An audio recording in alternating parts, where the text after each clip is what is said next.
Being good with money is less about how smart you are and is more about your behavior. That's the basic premise of this book, The Psychology of Money. And it makes several good points in a way that I found to be unique and in a way that was able to resonate with me personally. I'm going to talk about a few of those points here today with you. One of the initial chapters of the book talks about how you need to have an investment strategy that allows you to sleep at night.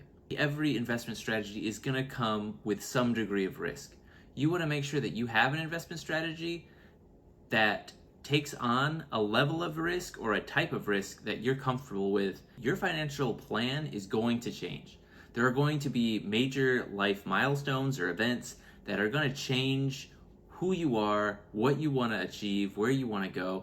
And so you need to create a plan that gives you some flexibility. Another point this book makes that I really liked is this idea that you need to avoid extremes in your investment strategy. Most investment strategists or experts will talk a lot about risk versus reward.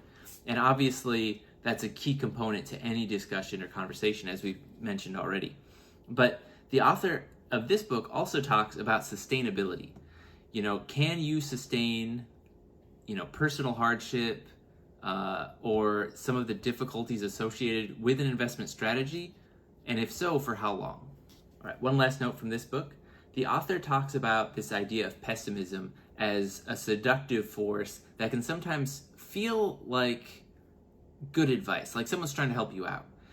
And obviously there are limits to optimism, but we also need to have a healthy dose of positivity.